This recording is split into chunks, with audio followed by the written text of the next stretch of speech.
it's MJ, and welcome back to my series of Brain Fog Busters. Today is day number 5, and we're going to explore Eagle Pose or Garudasana.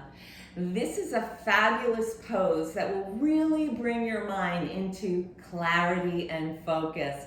It is a standing balancing pose, and anytime the body is going to attempt to balance, the mind must be focused. That's the only way we can balance. So with this pose, we are going to move out of the brain fog and into clarity. So let's dive right in. Grab your yoga mat and perhaps a block as a prop. We're going to begin by standing in our mountain pose.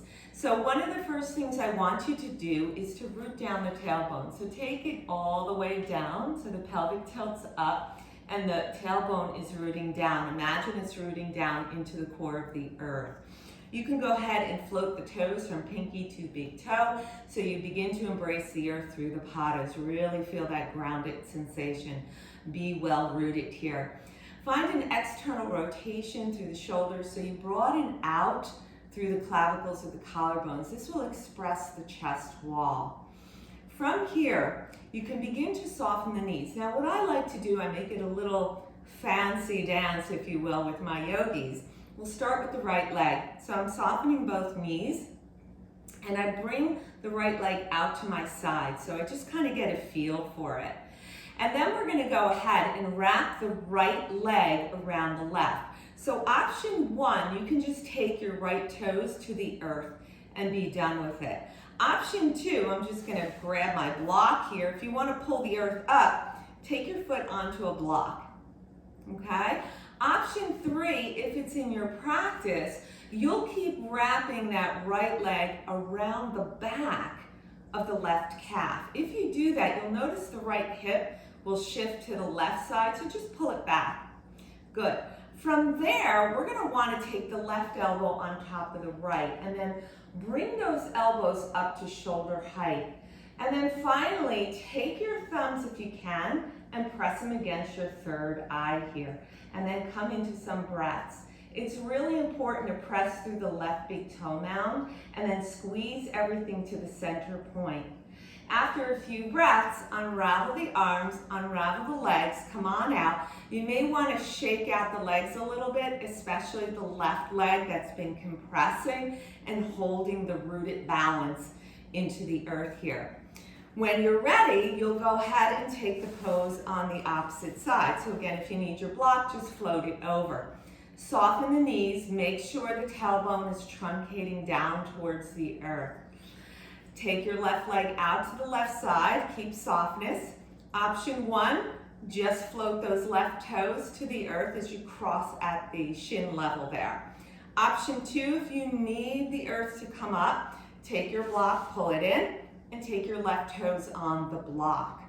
If it's available in your practice and one side's always different from the other, you can continue the left foot to wrap behind the right calf. Pull the left hip back here. And then take your right elbow above the left. Open up the back of the heart. Thumbs to the third eye. Squeeze the perineum. Belly floats back. We call that Uddiyana Bandha, upward flying lock. Take a few breaths here.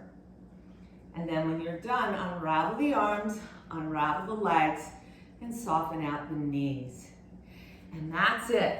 That's your Garudasana or Eagle Pose. So it will require to balance. If you need a wall to hold on to, by all means use a wall. The idea when we come into any standing balancing pose is we're focusing on the breath, and that's going to train the mind to be present.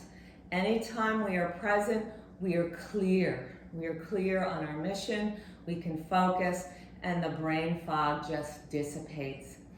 The other thing to think about in this pose, you notice that the legs and the arms come into a wrapping or folding inward. And because we're touching the third eye, we're opening up to the higher realms, higher self, our guides. And when we do that, it is a reminder that we are more than just this flesh and blood of the physical body or the container, but yet there is the spirit energy. So Garudasana pose is how our spirit actually feels in the container of our body, because our spirit is infinite.